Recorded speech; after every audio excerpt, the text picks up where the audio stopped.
Olaolu Ogunyemi. Man, tell me about your vision. I read about it, but the audience doesn't know. So let's hear about it. Yeah, so my vision is to bridge the gap between parents and children. And really, that's all adults and children. Because what I realized is that there's a lot of children out there that are just sort of trying to find a way. And that's really because they're facing a lot of influence, right? So they have information at their fingertips in so many ways that I don't know if we had growing up at their same age. So trying to get adults back into children's lives and sort of lead them on this journey and help them figure out these things called life. Dang, man. I started writing a book on this almost 10 years ago. Oh, really? Never heard anybody talk about it with as close to words as mine as what you just did. So I didn't publish, but I would love to. I'm going to invite you to be a co-author. Yeah, please. Yeah, that sounds Yeah. awesome. Let's do it. It would be great. Now, you may have your own book concepts already coming out and things, so don't feel pressured into that. But if you see the opportunity, I'll reveal what the book's about as we talk today, and how it overlaps with what you're sharing. But I don't want to steal the thunder from you. This is about your vision, not mine, and you're the one that's rocking the mic to talk about it. So I know of the value of bridging the gap between parents and children, because I grew up in a broken home, and I grew up in a lot of different homes because of that, but also I'm a father of four, a single father of four. And so I got kids to worry about. I got nephews and nieces to think about. They're the ones who inspired the book concept. So, you know what? I want to ask you what your vision is for those that you're serving, for these parents and these children. But I want to ask you first, where did it come from? When did this catch your attention? Was it when you became a father? Or did it come before that? Tell us all about the background. Yeah, truly it became a part of my vision when I became a father. To answer your question, yes. So my oldest was born when I was 19 and I was still in college. And so, as you can imagine, as a father yourself of four, I was completely lost, man. I was a young guy. I had absolutely no idea what it meant to be a father. And oh, yeah, I was a fit to six children, but it was four boys and we were close in age.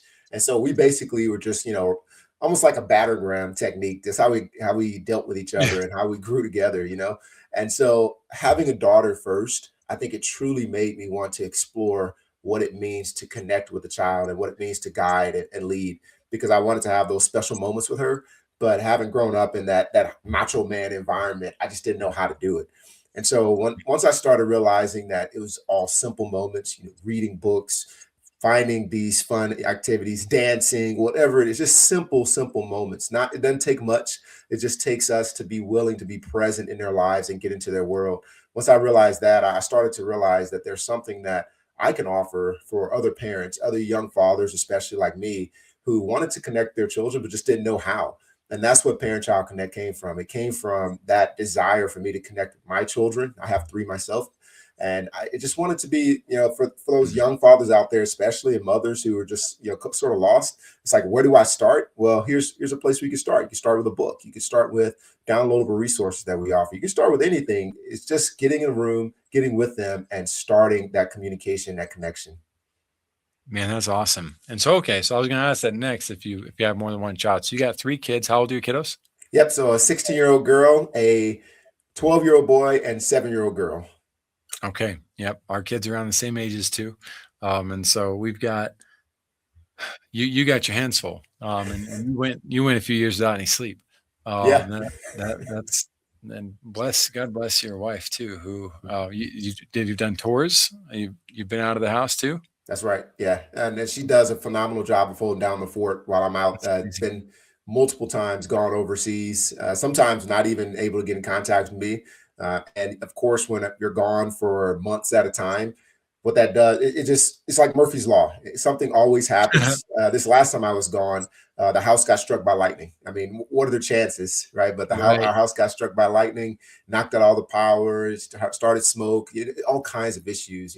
But she did a Mhm. phenomenal job of holding down the fort and helping just to allow me to stay focused on the mission when I'm forward deployed, and while she really truly guides the children back here. Dang. I want to say thank you for her service as Oh well yeah. then. Because yeah, no, they do a lot to keep things together. And all right, so you're on this mission. I had a much more I guess an egotistical approach to parenting. I was raised by my mom and five older sisters. Mm. So I was raised by all women, all mothers. And then my first child was a daughter. So I was like set. I was like, okay, I got this. And sure enough, man, I was set. It was perfect. And I thought I was the perfect parent. I was ready to write the book on perfect parenting. Um, and then I had a son, and that changed everything. I Mhm. was like, dang, I don't know at all what I'm doing. And so there, every child's different, and it makes it hard to know like what is wisdom and what is just perspective. And how do you do all this? But at the end of the day, I think it's just so awesome to see a parent who cares enough to dedicate your passion and your vision towards helping other parents. So um, why not just selfishly keep this for you and your own and your family? What drives you to want to share this with the world?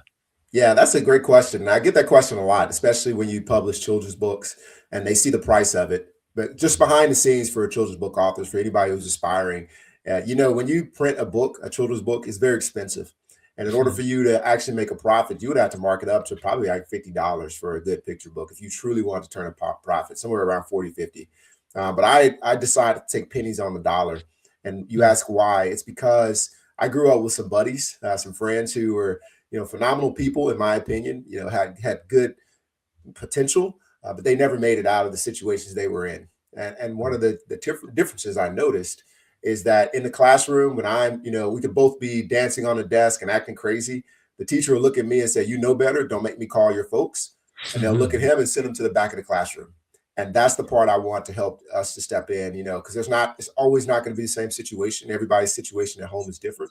But if Yep. I can at least help to create a community of parents and leaders and mentors who can look at that young man and say, "Hey, man, you know what? You stop acting. Come under my wing, and let's help get you settled." I think that could help out a lot. And I'm not saying we could save every last one of the children out Sure. there, but I am saying that if we could find a way to be their community and be their guide, instead of allowing them to go by the wayside and picking the one that we believe has the potential and allowing them to go, I think that could help out a lot. And one book that I read, it's actually by Governor Wes Moore. It's called The Other Wes Moore, and it was resonated with me in such a way that I was Mm. like, okay, this again, it empowered my mission. And the gist of his book is that there's another young man by the name of Wes Moore, and he talks about how similar their circumstances were, and then they took different branches. Obviously, he joined the army, he had a successful career, and now he's a governor, and the other didn't have that same trajectory, end up in the penitentiary system. And so it's just for me, it became more or less of a selfish motive. Of course, I want to connect my children first, and my family comes first. But then I realized that there's other Westmores out there, there's other Olaolu Ogunyemis out there who may be on the right track. But then there's other guys who are phenomenally talented and have skills, their leadership, but they're not getting that same level of attention. So trying to provide some help there, just because I've lived it on the other side. That's amazing. It reminds me of LeBron James and the promise school. Hmm. It's like, and I do like what you said. I'll upgrade a little bit. You said, we may not be able to help every child out there, but we can try. Hmm. I'll add that. Like we can try. What else is there to do? What do we do? Just give up? And move on. Like, no, I'm with you. We get after it.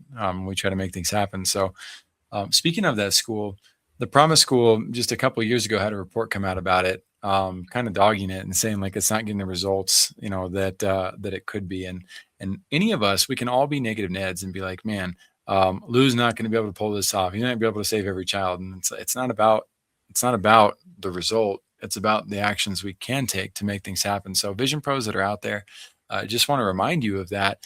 Like, no, you may not be able to bring it to fruition, but if you don't try, you have to live with that. Hmm. And so I would much rather try to make a difference and really go after this than shelve it. So um, with that said, Lou, is there a burning question, anything that I should be asking you about this vision, or that parents should think about in terms of their own children, or ways that we should be getting involved in this process? What are your thoughts on that? Yeah, I would say that to your point, I think one of the biggest questions that I receive is why? Why do you really do this? Because there's moments where you sit back and you realize all the extra work that you're putting in. You have stuff all over your calendar and Yep. things that you're doing. It's like, why do you do it? And I think that's an important question for us to always ask. And it goes right back to what you just said.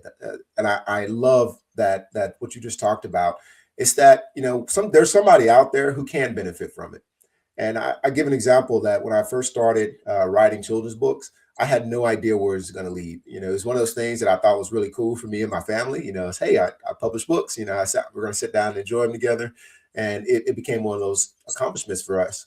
But what became more of a heart, sort of pull my heart moment, was when I was in the classroom and I see this young man who stands up and he starts stuttering and he's asking me, "How did you learn to read so good?" This other young man who stands up in the classroom and asks me to come to his house and start to read to him.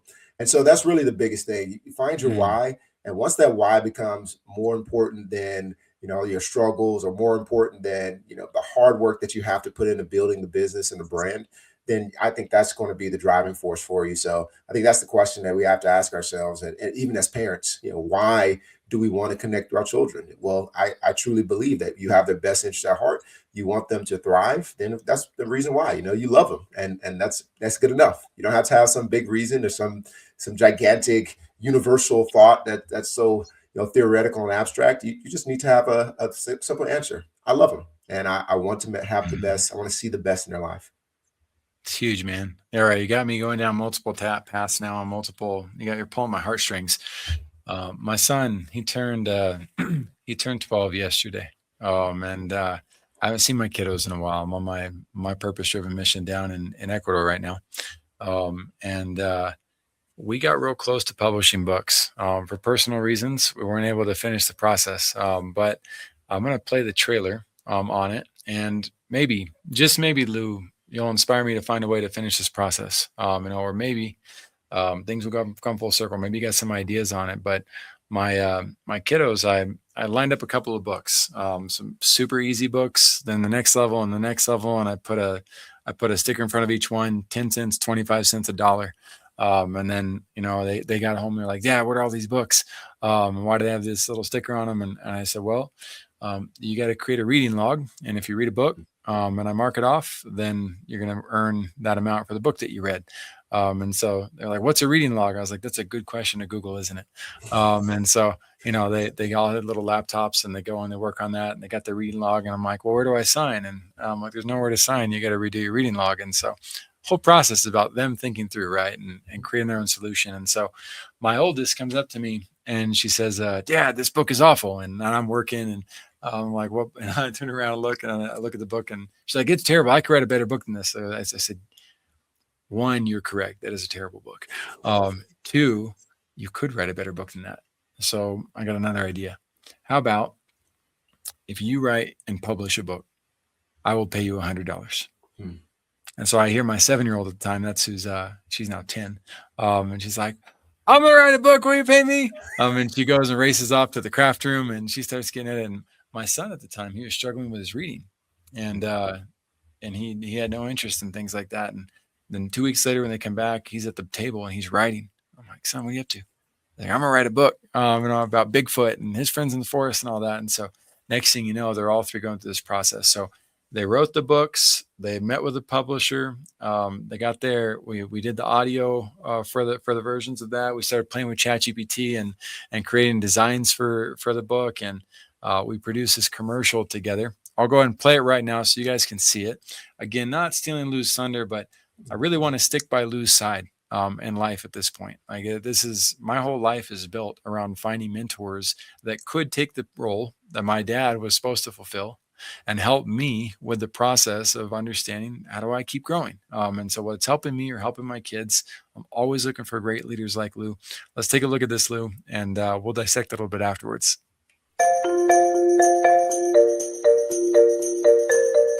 I'm writing another book. We're raising money to publish it. And I'd like to ask you if you would like to read my manuscript.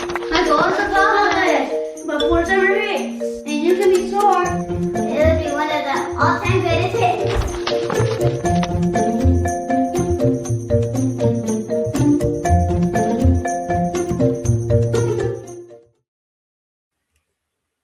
All Yeah. right. So we didn't get to the finish line on this yet. We didn't finish the job. We definitely didn't hit by summer, but I don't care. I'm just proud of my kiddos. And I'm so happy for all the things that we learned. They came on the podcast. We got YouTube. We got a list of YouTube experts to reach out to about it. They learned all about setting up campaigns and how it relates to their school fundraisers and stuff. But um, Lou, these are things that I would still love to help them finish before they're, before they're 30. It would be nice. They're still young enough to pull this off. But what are your thoughts, man? How do we make that happen? Oh man, there's so many directions you can go on this with that. I love what you're doing, and I'm happy that you showed it because I think it's extremely important. Because the first thing that you're doing is you're boosting their creativity, and you're creating those moments with your children that are truly important. That process of getting to create with them, co-create, is such an important process that I think sometimes because of the technology and all the things going on, we sort of forget. So I commend you on that. I have to just pause to Thank you. do that. Second thing is you're already doing the most important thing that I believe is happening is that you've created a system. You systemized something for them that's important. And so you started walking them through the process because obviously publishing is a process. You Yeah. started showing them how it's supposed to be done.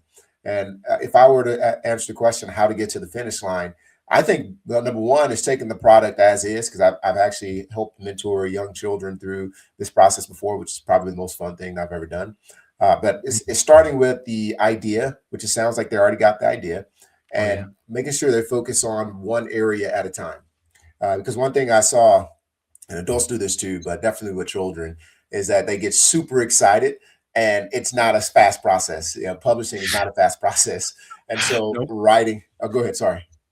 No, no, I'm just Oh, okay. laughing at it because you're Yeah. 100% right. Yeah, because the writing part, it starts getting fun, and then they forget to finish the book, and then they want to go to the marketing, they go to announcing, and want to go to pictures, and all. So it's just helping them focus on one thing, and I would say that is the creation. And the way that I always talk about it is just make sure from beginning to end they're able to go through it, and then sitting down with them and going through the editorial process and make sure it's right. And then when they want to add pictures, I'm assuming that they want some of them want to add pictures and go in and start. Okay, what do your illustrations look like? And going through that process, it's actually a little harder than a lot of people may think because in our minds we know what we're supposed to do, but taking that from our minds and putting it on the paper is a little bit tough. So finding a way to be a little creative and get them through that writing block too, because there's going to be writer's block, there's going to be design block, but get them through over those humps, which is sometimes it's going to be physically moving them from one location to another. But I believe that you're right on track. You have them focused in every key area as throughout the process, taking it step by step, while allowing them to see the backside, and that's important. So the video, the commercial is extremely important because that allows them to see the light at the end of the tunnel and allows them to become excited about it. Because there's going to be those times when there's a lull, when they're illustrating or they're trying to digitize it or they're trying to talk to people, it's going to sort of be a lull. But allowing them to do commercial and stay excited about it is extremely important. So you're right on track, man. And I'm really impressed by this project that you're doing, this mission. Oh man, it was a fun one. It's been on pause for a bit over a year, but I think one other thing too, vision pros out there who are parents or who are aspiring parents, while those projects can seem like the highlights of like, oh man, I should win trophy dad, of the year or whatever. It's like, no, no, no, no. The real victors and the real key is nightly dinner. Mm. It's like being there for the little things. And, maybe on the weekends, I always loved the idea of doing Sunday interviews, 15 minutes each child. Just sitting down, getting to know them individually, making sure that you're there for that.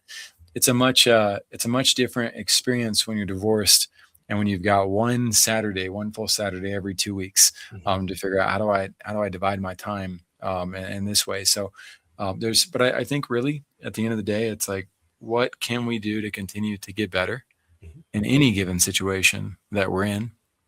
Military does well, embrace the suck, like make the most of what you have, and use that.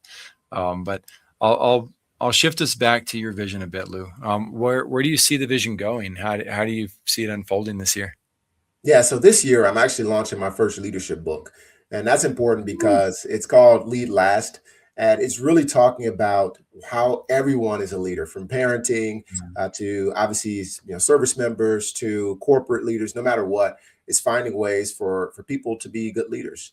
And it's really written in very concise form. It's 200 pages. And I did that intentionally. I removed all the extra fluff and things of that nature so we can focus on the principles behind becoming an effective leader. So this is really written for emerging leaders all the way to about mid-career professionals. So I would say anywhere from somebody who is in high school about to join, like the FCLA or the FBLA, one of those organizations, all the way Yep. to someone who's about 10 years into their business, and they're starting to lead a team of 10, 15 people. That's usually where the crowd is. And a lot of times that's where we make our biggest leadership mistakes.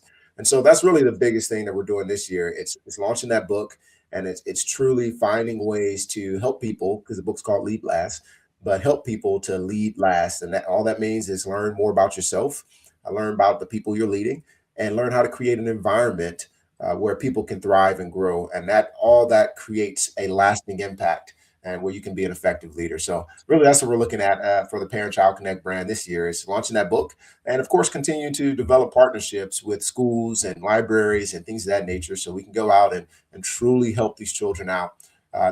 Honestly, that's my favorite thing that I do, going to the schools and either doing just read aloud sessions where I'm enjoying and working with them, or even doing writing workshops, especially with the older groups, so the middle schoolers and high schoolers, where we sort of break down all these things that will go into writing a story or an essay, and doing it my way, a fun way where we get to laugh Yeah. and some time. So that's really what Parent Child Connect's Yeah. focused this year, and I'm definitely looking forward to a lot more partnerships throughout the year. Well, I love that. Well, we'll put our first partnership application in on our side. We would love to have Lead Last as part of our library of first class leaders. We have a leadership academy we're launching this year as well. And so, Wow. is it a big old school with a bunch of people? Nope, not yet. We're getting started with ours as well. And the leadership academy is designed more as kind of a CrossFit style process of every day, putting a little bit of getting into the challenges of leadership, and then connecting with other leaders, especially through our podcast network. So we'll have first class leaders on one side, and we'll have first class podcasts on another side, and we'll have those communities come together in what we call the leadership exchange. And so I'd love to include your resource in that. You lead with a great demeanor, by the way. Everything from how you applied to how you were talking to our team leading up to this experience, and making room for rescheduling all that, and the way you've just come in and talked about parenting from such a humble perspective, yet you've been living it, man. So this has been truly an honor. Yeah, thank you so much. And I've been looking forward to it. So I definitely appreciate the opportunity to just come on and share my story and have a discussion. Well, and for those who thought I forgot, no, I didn't. I saved the book for the end here. The book concept. Anybody can run with this. You guys beat us to publish it. Congratulations to you. I'm tired of waiting on myself to bring this to the world. I was a couple years ago, I was sitting and listening to my sister and her daughter argue. Daughter was about 17 years old at the time. And all the arguments that were coming up, they were triggering patterns, and I couldn't figure out what it was, but they're talking about specifically some of the male and female aspects, political. You guys know where I'm going with that. And she's like, "Mom, you're so stupid. You don't understand. You don't get it." She's coming up with these different arguments, and I'm wondering where she's finding these arguments. They're half baked, but like she thinks and she keeps telling her mom, like, "You don't get it, Mom. You don't get it." And I'm like, man, I would have never talked to my mom like this back in the day. Like this is not that, but why is this happening? And I'm like, oh my gosh, it finally clicked. She's quoting the internet trolls. Mhm. You know what? Like, there's just all of her arguments were half-baked sayings that she thinks are super smart. And she kind of sounds intellectual, but in reality, what she's dealing with is she's learning in forms. And so I'm thinking about, I'm like, okay, all right. So I came up with this book concept called The Third Parent. And what's happening is, when I was a kid, and probably when you were a kid too, Lou, if my mom told me, like, if I asked my mom, "Hey, Mom, why did Dad, and you get divorced?" And my mom was wholesome enough to give me a decent answer, but she could lie to me. Mhm. Like, she could just make it, well, we just didn't get along. And she gave me some simple. Well, there was other parents out there who would say things like, "Well, Daddy's got a new friend." And what does that child do these days? But back then, you just had to eat it. Nowadays, you can go to Google. Yep. What does it mean when Mom says Dad's got a new friend? And we're not getting child psychology answers. We're getting Cosmopolitan magazine. We're getting Men's Health magazine, whatever it is. And we're getting all these horrible, crass articles that are appropriate for adults, but not appropriate for an 8-year-old who's trying to find this answer. And then they're going and seeing this forum, and they're probably assuming this forum is full of adults who are arguing, but it's actually just more children Yeah. arguing and creating concepts. And now you got AI. Anyway, Google is the third parent that didn't used to exist. And we don't have time to wait for the data 20 years from now to tell us how much this is hurting or affecting society.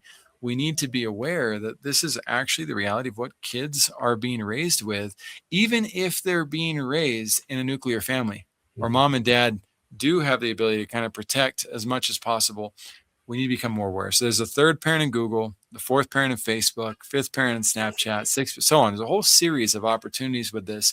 And my ultimate goal with the book is to draw screenshots, correlations of this is what gets searched, this is what gets served. And then having a couple of experts weigh in on what they know about suicide rates, going up, depression, taking over, and then of course other means of communication and how to help parents. Because I'm just a dumb dad who's like, well, what do I do to teach my kids and to help them stay safe and do is I'm just gonna ring the bell and say, hey, we need to get this knowledge out there. Let's get a petition associated with this as well. That way we can get parents signing the petition saying, Google, we need to find a way to do this. It's not Google's fault. I'm not trying to burn Google to the ground as much as say we do need to do more though to protect the children from these circumstances. When you spoke as you entered in this room, that's what you triggered in me. I was like, dang, you're alluding to something related to this. Lou, did I go off on a different course? And if I did, I want to go back to your original thoughts. What were you thinking in terms of like how to help the parent and the child connect? And yeah, take it from here, man. Man, that is a phenomenal way. That's why I was smiling so much. That is a phenomenal way to look at that, especially when you call it the third parent. Because one of the things, because I always talk about the constant influences out there, and I tell parents this that you have to either collaborate with it or combat it. But Mhm. just leaving it alone and pretending that it doesn't exist is just you collaborating, and that's what's really happening. And you Yep. start to see actually now there's a reason that both Instagram and YouTube started trying to put filters on. There's a reason that's happening. But Mhm. those filters they're having, those are filters to protect children from, the big things, the killings and the gruesome things that are happening and the predators out there. But Right. what you're describing is that's actually something else that's there, and it's just information flow, information that resonates. And that's the part that's going to be hard because those companies are massive and they're making money off of that dopamine hit that we're having and they're having every time that we scroll and every time that we look at something. That algorithm just continues to feed that dopamine and we get that hit over and over, and before we know it, we had an hour spent on this thing, on this technology, and we've learned something, right? If you look at my algorithm, I've learned a Huge. bunch of bad jokes. I've learned how to probably cook some stuff that I'll never know how to actually cook. I learned how to cut my grass, and I never get the stripes the way they do on the videos. But these are the kind of things that my algorithm feeds me. But what are your children being fed? And what I truly Mhm. believe is getting into that world and understanding, number one, that it is an addiction and it is a serious addiction that we have to look into. And then Yes. number two, how does that influence our children? And how is you're 100% accurate in saying that the data may not be there yet, but it's Oh coming. no. It's not even It's close. coming. Oh yeah. That's the thing. We have to get ahead of the data. We can't wait Mhm. on it. No. And so with that, it's my sister is a phenomenal mom. Mhm. She's an incredible mom.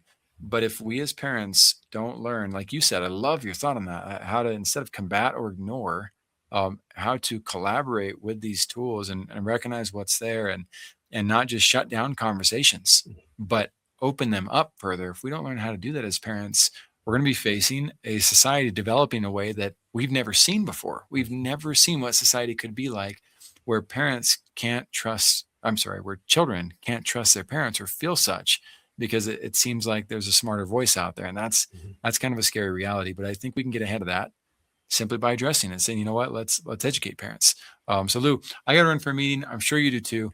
I'd love to bring you back and Please. talk further about this concept and others. I'd love to collaborate with you on the book as well and see if we can get that published and get that out there. It's long overdue. And again, congratulations and well wishes on Parent Child Connect. I look forward to seeing the development for it myself. The new book come out. We'll include it if you stay in touch. Just let us know. We don't want to take it from you, but we'll be happy to endorse it and say like, dang, look at what this guy's got and follow his lead because he's leading the world in good directions. And thank you for being here, man. Yeah. Thanks so much, Jackson. I appreciate you. Absolutely. We'll see you in the next episode, everybody. And if you want to share your own vision, you don't have to be saving the world of parents and children throughout the world to be here. You could have a smaller vision than that too. But in the top right corner, you'll see a button. It says, Be our guest. We'd love to have you on the show. And we'll see you guys in the next episode.